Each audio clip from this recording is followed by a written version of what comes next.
John Singer Sargent est un artiste américain qui est extrêmement connu aux États-Unis et au Royaume-Uni, où il a passé 40 ans de sa carrière. Mais les gens ont oublié qu'il a débuté sa vie artistique à Paris, où il a passé 10 ans. Entre 1874 et 1884, c'est là qu'il a été formé. Et notre exposition aimerait le faire redécouvrir en France. C'est la première exposition monographique sur Sargent dans un musée national en France.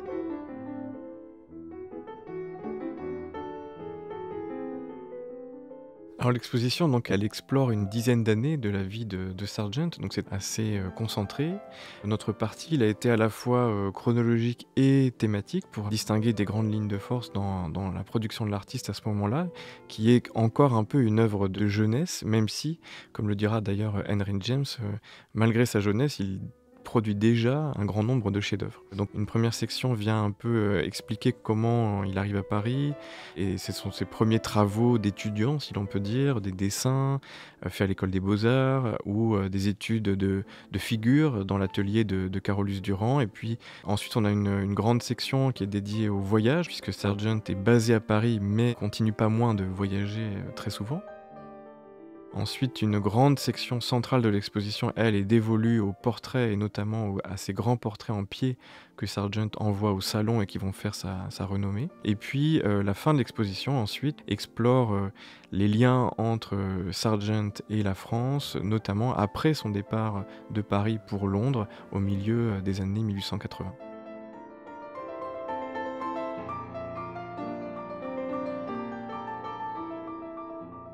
C'est vrai que la plupart des gens qui connaissent Sargent le connaissent en tant que portraitiste. Donc on a de ce point de vue-là des portraits très connus et très importants à l'échelle de toute sa carrière, dont le Docteur Pozzi, Madame X, qui est le chef-d'œuvre de l'aile américaine du Metropolitan Museum of Art. Et le Musée des Beaux-Arts de Boston a accepté de nous prêter les filles Boyd. Donc on a déjà 3 des plus grands portraits de Sargent. Mais les gens qui connaissent Sargent savent peut-être moins qu'à cette époque, il peignait également des scènes de genre. Et nous avons la chance de présenter Fumée d'ambre gris du Clark Institute, qui est l'une des œuvres phares de sa période parisienne, qui est une interprétation toute particulière de l'orientalisme.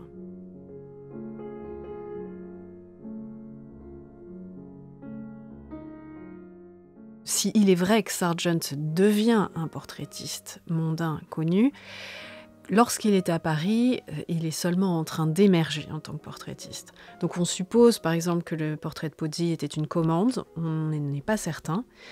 Et la beauté professionnelle, comme on l'appelait, qui est Madame Gautreau, qui est le portrait phare de sa période parisienne, c'est assez intéressant parce que c'est Sargent qui lui a demandé s'il pouvait la peindre. Donc Sargent a fait ça à plusieurs moments dans sa carrière, il le fait aussi quand il s'installe à Londres.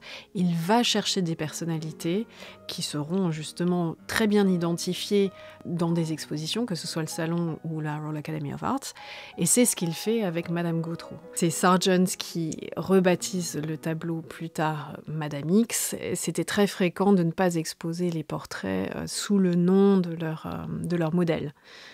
Lorsqu'il montre le portrait au Salon de 1884, des femmes surtout critiquent le portrait, critiquent la toilette, parce qu'il faut savoir qu'à l'origine, la bretelle droite de Madame Gautreau était représentée tombée sur son épaule, et ça a été jugé extrêmement indécent. C'est un très grand tableau en pied qui représente Virginie Gautreau de profil, dans une robe noire à crinoline, mais que Sargent simplifie de sorte qu'elle ressemble à une robe fourreau avant l'heure, puisque c'est inventé dans les années 1920.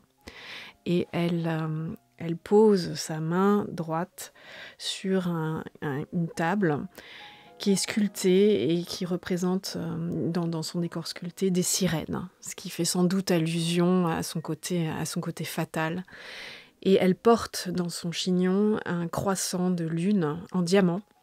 Il est évident qu'il y avait une référence à Diane Chasseresse, avec l'épaule dénudée et ce fameux croissant dans les cheveux, qui a été perçu par certaines personnes à l'époque, mais c'est plutôt la tenue contemporaine et jugée inconvenante qui a fait couler de l'encre.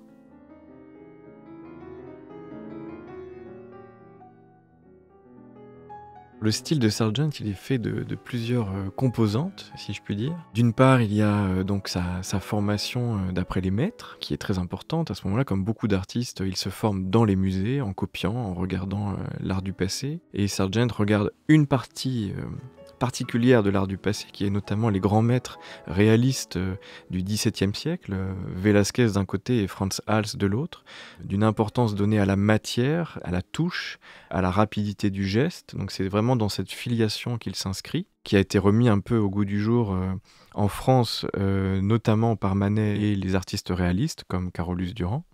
Cette peinture aussi du contraste, des lumières franches, des effets de matière un peu abruptes parfois, et la technique de Carolus-Duran également avec cette science notamment du modelé par les valeurs. Évidemment, il est aussi à Paris au moment où émerge l'impressionnisme, donc il est aussi sensible à cette question de la couleur, de la lumière, et on le voit notamment dans ses tableaux de paysages, où il ne peint pas toujours en plein air, mais en tout cas il absorbe aussi cette question de la lumière claire et des couleurs vives dans sa peinture progressivement tout au long de ces années-là. Il regarde notamment aussi l'art de Degas, à qui il emprunte certains cadrages. Et puis il y a voilà, cette part qui n'appartient qu'à lui, de virtuosité de la touche, et aussi cet intérêt notamment pour les effets monochromes, la recherche du blanc sur blanc, du rouge sur rouge.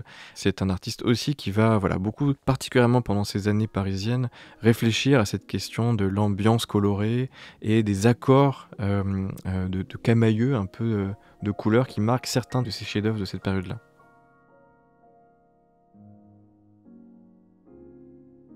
Il éblouit les gens par son talent, par sa peinture, par sa technique. Les gens parlent souvent de lui comme d'un magicien. Donc c'est quelqu'un qui a énormément de talent, mais qui travaille sans cesse à partir de son arrivée à Paris.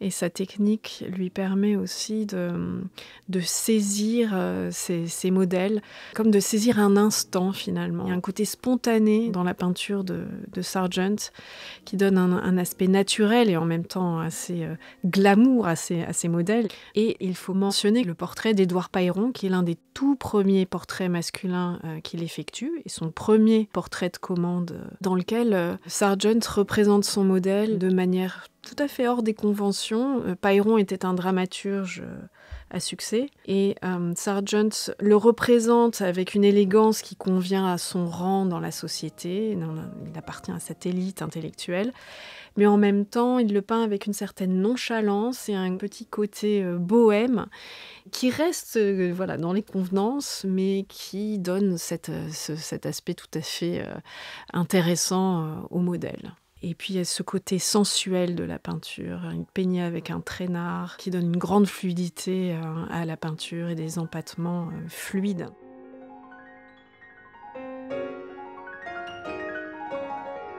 Il y a beaucoup d'œuvres qu'on aime dans cette exposition, et qu'on a beaucoup de chance d'exposer.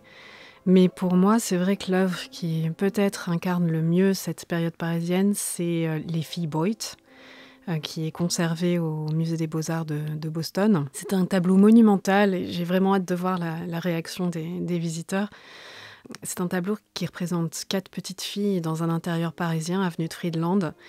Et il y a cette inquiétante étrangeté dont parle Henry James, l'ami de Sargent. Ces 4 figures émergent de la pénombre en fait, de cet appartement le soir. Les figures sont comme décorrélées. Est-ce que c'est encore un portrait, puisque certaines petites filles sont représentées de profil, dans l'ombre? Le sens des échelles est perturbé. Il y a des très très très grands vases japonais de part et d'autre de la composition. Et puis ce paravent rouge à droite qui semble sur le point de tomber sur l'un des 2 vases. Et c'est un tableau qui soulève énormément de questions, qui ne ressemble à rien d'autre. Et ces 2 figures centrales dans le fond du tableau qui sont vraiment dans l'obscurité sont en fait ancrées dans la composition grâce à juste un petit coup de pinceau sur leurs chaussures vernies qui permettent finalement à cette composition de se stabiliser.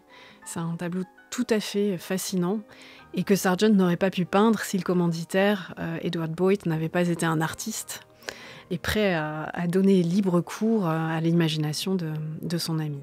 C'est un hommage à l'enfance, mais c'est une enfance inquiétante. On est très très loin de cette innocence, de ce cliché un petit peu sur l'enfance. Et c'est vrai que c'est un aspect de l'œuvre de Sargent qui disparaît plus tard dans sa carrière. Il y a aussi le portrait des enfants paillerons dans l'exposition. C'est un tableau qui finalement met vraiment mal à l'aise, parce que ça va à l'encontre des images qu'on peut se faire de l'enfance.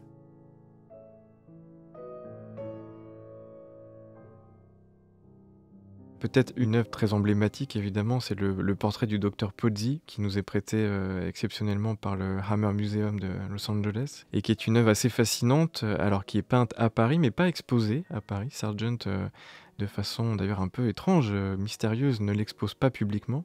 Et c'est un tableau incroyable dans l'histoire aussi du portrait d'homme, du portrait masculin au 19e siècle, puisqu'il nous montre le modèle, donc ce médecin très célèbre, chirurgien, gynécologue, grand esthète, homme à femme, voilà, une personnalité très importante de la vie mondaine à l'époque, représenté en robe de chambre, chez lui, finalement, dans voilà, une situation très intime, nous recevant voilà, dans un espace privé et avec cette présence très forte et aussi quelque part une sorte de grâce, de raffinement, d'élégance, de sensualité même, que l'on trouve très rarement dans le portrait masculin, au 19e siècle. Et on sent voilà, là que Sargent exprime aussi une forme de séduction que cet homme exerce sur lui, que l'on trouve aussi dans les portraits féminins, hein. Par exemple, on voit bien que le portrait de Madame Gautreau, Madame X, est aussi lié à une forme de grande séduction que cette femme exerce sur Sargent, et cette manière qu'il a, très nouvelle quelque part, d'insuffler cette dose de charme, d'élégance, de sensualité dans l'art du portrait, à la fois par la pose, le portrait de Pozzi par exemple, avec la manière très délicate avec laquelle Sargent représente les mains par exemple de Pozzi, et évidemment c'est aussi un morceau de peinture incroyable, une sorte d'harmonie de rouge dont émerge voilà, le blanc des manches, des manchettes et du col qui éclaire, met en valeur ces zones de chair que sont le visage et les mains très séduisantes du modèle. C'est une peinture qu'il faut regarder de loin et de près, mais il y a en effet une délectation vraiment de la matière, du geste, du détail. On voit un plaisir manifeste de Sargent à peindre. On sent cette maîtrise totale de la technique qui lui permet ensuite une liberté incroyable et des effets très virtuoses évidemment, qui sont très communicatifs quelque part. En tout cas, on participe du plaisir qu'il a à peindre en regardant sa peinture.